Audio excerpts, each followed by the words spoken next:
Já falamos de Minas Gerais e você sabe que nesse bloco aqui a gente dedica ele ao mercado do café. Para falar de café, é a segunda bebida preferida do brasileiro, né? Só água é mais consumida que café aqui no Brasil, então é um assunto geral, importante para quem produz, é importante para quem consome e todo mundo, ou quase todo mundo, consome café.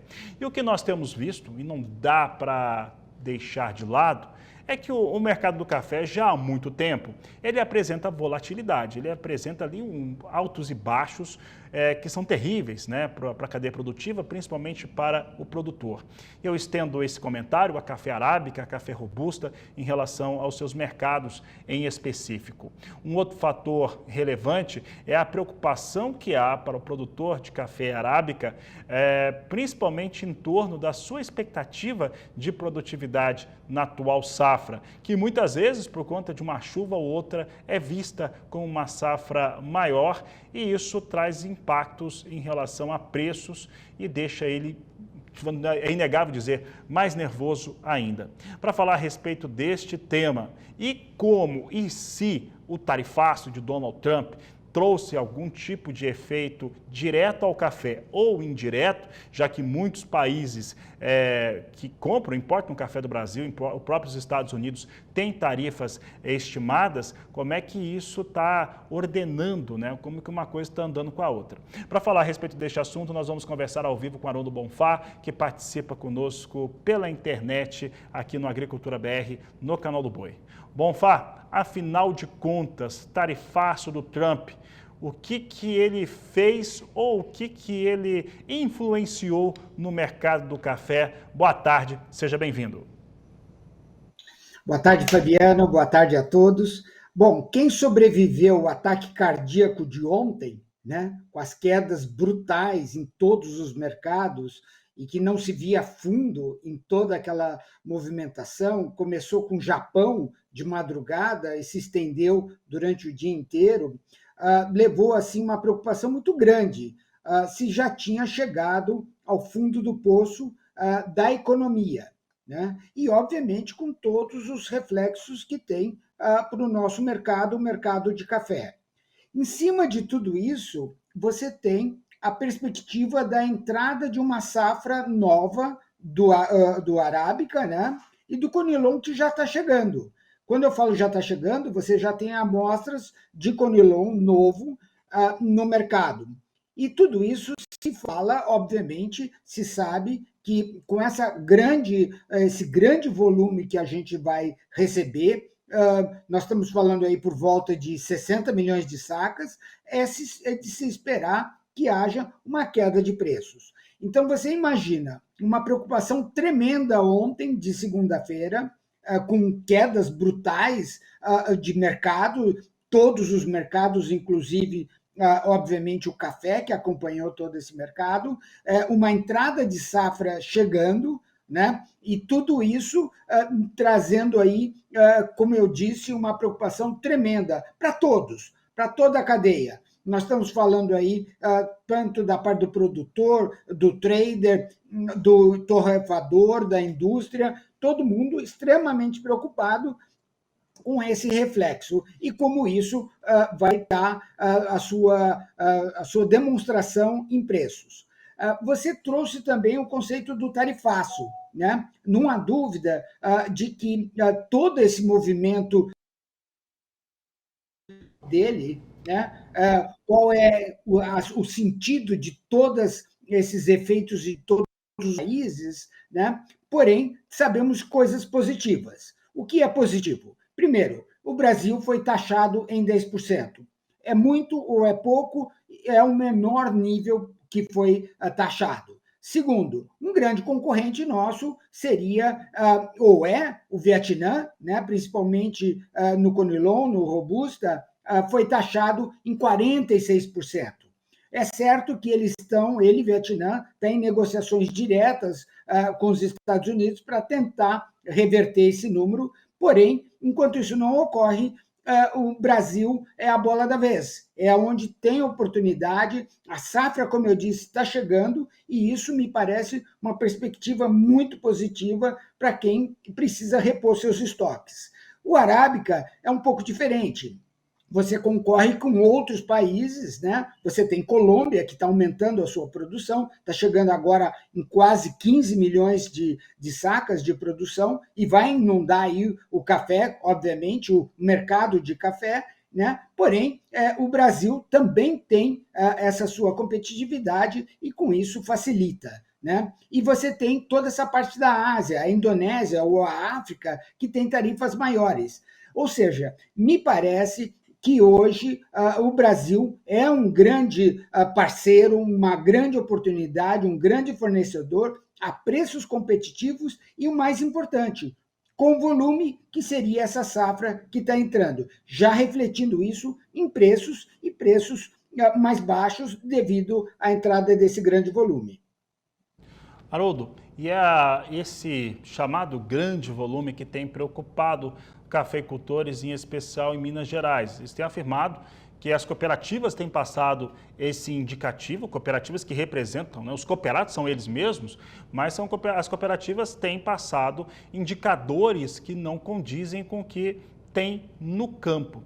E aí eu te pergunto, para esse cafeicultor que não acredita que vai ter esse grande volume, que vai ter um volume maior, é claro que tem que ter, mas não nesse tamanho todo que está se esperando para a safra de café. Está vendo toda a volatilidade do mercado financeiro refletir sobre o mercado do café e, claro, precisa eventualmente vender. Qual que seria a estratégia de venda para esse cafeicultor que está vendo uma série de fatores, de variáveis e boa parte deles não estão sob o seu controle? Bom, é importantíssimo essa sua colocação, porque quando a gente fala um grande volume, se você falar que na parte de baixo se fala que vai colher 38 milhões, 35 milhões de café arábica, e na parte de cima 42, 43 milhões, é realmente um volume muito grande. Né? Segundo, cada propriedade, cada produtor tem a sua peculiaridade, tem a sua característica, né? E foi mais afetado, menos afetado, depende da sua localização geográfica, se é café irrigado ou não é irrigado, enfim, e se essas chuvas que estão caindo agora vão ajudar a encher mais o grão ou não, enfim, tem uma série de variáveis nesse caminho aí para percorrer. Do positivo, eu vejo sempre essa colocação. Primeiro, não venda nada que você não possa entregar, nem em termos de quantidade, nem de qualidade, seja muito parcimonioso. Né? O mercado está muito sensível agora, essa queda brutal de preços internacionais nesses últimos 2 dias refletiu isso, refletiu no mercado interno, houve sim uma variação de preço negativo forte. Você tem o dólar que está melhorando, né? Ou seja, está chegando a quase R$ 6 agora na minha tela, em termos de atual, né? Ou seja, ajuda na composição do preço final, porém, tenha muito bom senso e não faça, não caia no conto do cisne, né? De que tudo vai ser uma beleza ou vai ser um caos. Não, tenha muito bom senso, trabalhe muito em termos de qualidade, de definir entrega final de produto, né, com diferenciação, e isso pode sim, no final, trazer ao produtor, né, um preço melhor ou um preço diferenciado frente a tudo isso. O mercado está muito confuso, tem muitas informações, não dá para saber, e só saberemos isso do meio para o final da safra, quando ela estiver colhida e tivermos aí avaliações específicas de regiões, de qualidade, de bebida, que isso vai sim impactar no mercado. Não podemos esquecer que o preço foi muito alto. Né? Quando você fala num preço de R$ 2.500 uma saca, quando no passado se falava que R$ 800 era um bom número, ou seja, tem uma diferença muito grande. Né? Então, se você falar assim, olha, eu estou vendendo hoje por um preço muito baixo, tente pensar do lado positivo. Né? Claro que você tem seus custos, você vai ter problemas aí de mão de obra, armazenamento, sabemos de tudo isso. Né? porém, faça muita conta antes de fazer a venda, né? E dentro das suas possibilidades. Eu acho que esse o bom senso sempre ajuda muito e faz você aí ganhar o dinheiro.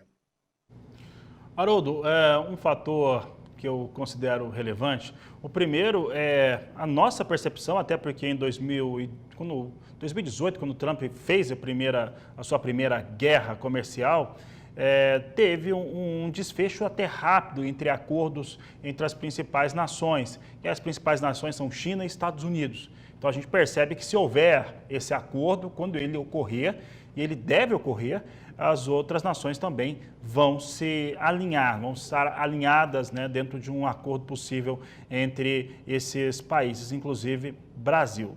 Entretanto, quando a gente fala do que está acontecendo neste momento, um recuo, uma certa crise de crença, é uma crise de crença em relação aos fatores econômicos pelo mundo, tem até um nome esse fator aí que agora eu esqueci, né? Quem estudou economia sabe, mas agora eu esqueci, mas está tendo esse momento, né? Isso pode fazer com que vários países que não são Estados Unidos e que são importadores de café possam, de alguma forma, reduzir aquilo que não é considerado essencial. Né? Isso pode ocorrer num curto prazo com o café ou seria um pensamento de médio, longo prazo, Haroldo?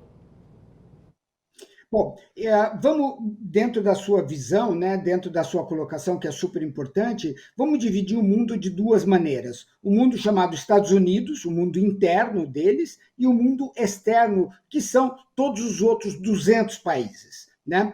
Não esqueça que os Estados Unidos estão com um problemaço dentro deles. A matéria-prima que chegará mais cara. O processamento que eles tiverem lá dentro vai ser mais complexo, porque eles estão deportando muitos estrangeiros, muitos imigrantes, né? E eles não têm essas capacidades técnicas de fazer coisas simples, né? Então, com isso, o custo dele de produto final vai impactar demais o mercado, isso vai ter uma reação interna dentro dos Estados Unidos. O Trump, ele pode, mas não pode tudo. Não são todos que hoje estão a favor, como estavam antes dele assumir o governo. Ele está abrindo muitas frentes, ele pode estar criando um problema que ele pode não estar conseguindo ou não conseguirá no futuro resolver, independentemente de qualquer outra coisa, porque ele abriu muitas frentes e isso pode prejudicar demais. E eu estou falando aí em termos de inflação, por exemplo, né? A segunda perspectiva é a perspectiva de mercado. Então, o Brasil é um dos parceiros comerciais para o café, né? Nós exportamos para mais de 160 países, ou seja, nós temos muitas outras frentes para colocar o nosso produto competitivamente, né? Fora o fato de que o café, é uma bebida que passou por muitas crises. Tanto a crise, por exemplo, recentemente, Covid, né, passamos por crises econômicas, etc., e esse aspecto de efeito no consumo, né, no volume total, ele não é tão significativo assim. Você muda o tipo de café que você toma, você muda a qualidade, até o volume, você dilui, passa para cá, passa para lá, né? Mas o preço do cafezinho, da xícara do café que você faz na sua casa, se você fizer a conta, é muito, muito barato para você desperdiçar esse prazer. Então, neste sentido, não acreditamos que haverá essa diminuição. Como eu disse, pode mudar um pouco da qualidade, do tipo, até do volume, mas no total, o volume de café deve continuar, o consumo internacional, mundial, deve continuar.